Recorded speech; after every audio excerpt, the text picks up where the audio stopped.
The Authority flexes their muscles, a new Intercontinental Champion, tag team matches everywhere, and former Shield brothers reunite. All that and more in This Week in the WWE for January 5th, 2015. Alright guys, how are you all doing? It's Derf'N'Smores back here again with another video for you guys. I hope you guys enjoyed your week, but now it's time to get down to the WWE news. Let's start off with Raw. So this was the first Raw of the new year, and it opens up with the Authority addressing the whole WWE roster. So they assembled everybody in the ring together and had them all there, and of course John Cena was at the center because he pretty much is the face of the WWE. Well, he is the face of the WWE, and a couple big announcements came from this. First of all, they announced that night would be John Cena Appreciation Night. Whatever, that's just really doesn't mean anything for this. But the big thing is that they offered Seth Rollins a third spot in the World Heavyweight title match at the Rumble.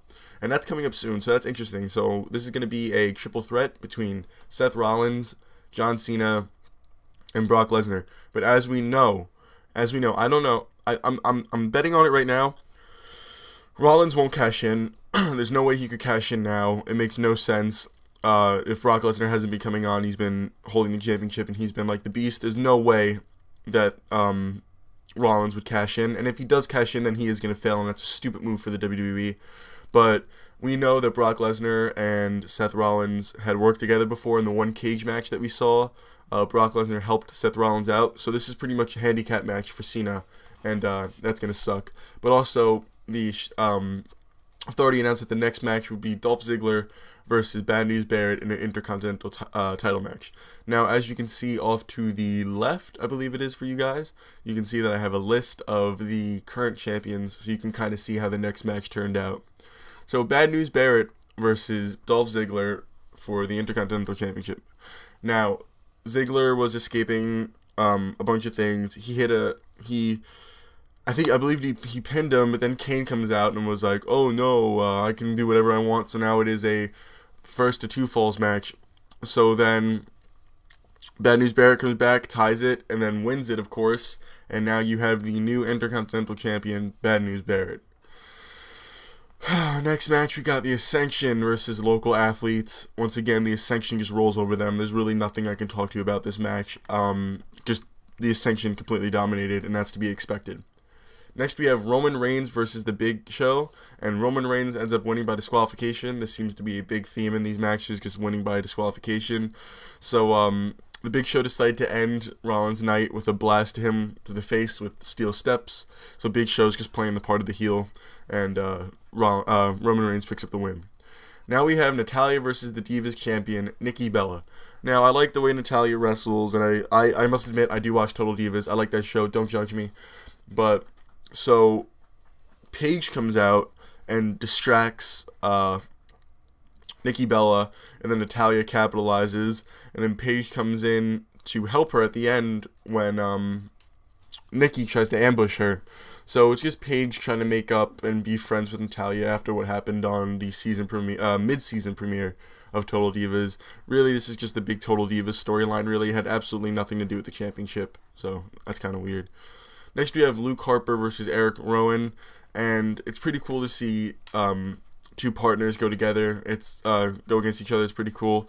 But of course, we had to have J&J Security be the special guest referees, and of course, they're gonna have their man win. And so Luke Harper ends up winning, but only because he had help from J&J Security. They had the fast counts, doing slow counts for Erick Rowan, and just Harper picks up the win just because of that, really. But he is a good wrestler. Don't let that take it away from him. Now we have Bray Wyatt versus Dean Ambrose in the ambulance match. I believe it's the first ambulance match to be on Raw. It's pretty good, back and forth. Dean Ambrose is crazy. He's used to getting hit with things like this, like just steel steps and all that stuff. So this is a pretty good match. But Bray Wyatt ended up hitting two Sister Abigails out of nowhere. One of them was on the doors of the ambulance, and the other one was on the arena floor. And he ended up closing the door of the ambulance on Ambrose, and Ambrose was sent to the hospital. So there you go. Wyatt wins the ambulance match. Now we have The Miz, Damien Mizdow, and Alicia Fox versus the WWE Tag Team Champions, the Usos, and Naomi. Now, this is another big storyline with Naomi and The Miz with just like cheating, and so the Usos want to back him up. But I really like Naomi. She's a good wrestler. Alicia Fox is just crazy. I don't like the character. But, I also don't like big tag team matches like this.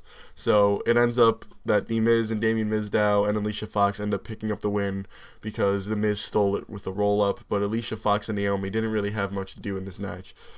Now we have Seth Rollins and Kane versus Ryback. Of course, here's the Authority flexing their muscle and putting people against each other, making things not fair. So Mr. Money in the Bank hit not one, but 2 curb stomps to finish it. And poor Ryback just took the loss. I like him, though. He gave it his all, but you can't win in situations like this. Now we have Adam Rose versus Big E. And Big E wins by disqualification over Adam Rose. This is WWE constructing Adam Rose's heel character, trying to make him look good. Now, it's interesting the reason why Big E won by disqualification, because Cesaro and Tyson Kidd interfered, because they were actually part of the Rosebuds. So this is really interesting. So this is just going to build a storyline between Cesaro and Tyson Kidd joining Adam Rose. I don't know how that's going to go, but we'll see. Now, the Authority held John Cena Appreciation Night, and, it was just a couple jabs at Cena for reinstating them by his choice, even though it wasn't really his choice. And they ended up firing Erick, Rowan, Ryback, and Dolph Ziggler as a result of the fact that they were going against the Authority at Survivor Series. Now, this is going to suck. Don't worry, it's just a storyline, but it means that they're going to have time off, I'm guessing, so that's pretty nice. These people, of course, need it, especially Ziggler. We'll see how long it takes for them to come back, because I want Ryback and Ziggler in the Rumble match, and if they're not, I'm going to be very disappointed. So that was it for Raw. Now we move on to SmackDown, and it opens with Roman Reigns interrupting Seth Rollins' address. So Seth Rollins was out there bragging about how he's going to be in the match now and how good he is, and then Roman Reigns had to come out and pretty much end the night. And the Director of Operations made a huge main event later, and of course it's going to be a tag team match featuring Rollins, The Big Show, and they're going to go up against Reigns and a partner of his choice. So we'll see how that turns out at the end. Now, the next match we have, the first match, we have Adam Rose versus Big E. Big E ends up defeating Adam Rose despite Cesaro and Tyson Kidd joining the Rosebuds at ringside. The New Day's Big E defeated him with the big landing. I like Big E. I don't know how I feel about the New Day. I just need the crowd to get behind him. Next, we have the Ascension versus local athletes. I just want to stop and talk about this for a second, because you can't make someone look big if they're just taking out jobbers. They did this in NXT, and now they're doing it in the WWE on the main roster. This is not good for the Ascension. You can't make someone look big by making them destroy jobbers. These people aren't stupid anymore, and they know who a jobber is. Jobbers are not as common as they were. Jobbers only come out for situations like this now, so it's pretty obvious who's going to win, and it just makes the match a little bit boring, and you're just waiting to see the fall of man. I hope that the Ascension gets some real competition soon, or the fans are going to get annoyed. Alicia Fox versus Naomi is next. Alicia Fox defeats Naomi. Clean match. Normal match. Good match. Just, that was it. Pinfall. And then we have the Usos versus Damien Mizdow and Goldust and The Miz and Damien Mizdow and Goldust and Stardust. So of course they had to up the ante and have it in a pretty much triple threat match. And the winners ended up being the Usos after a mix-up between Damien Mizdow and Goldust and Stardust. Something happened. I forget what it was, but the Usos come away with the win.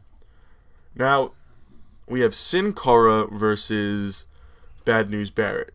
Now, most of you looking at this could probably tell who would win, but you are reading the title correctly. Sin Cara defeats Bad News Barrett. Yes, the Intercontinental Champion loses, but not in a title match. Sin Cara ended up hitting a senton bomb off the top rope, and after that, Bad News Barrett ended up going off on him and hitting him with the Bad News Bullhammer elbow.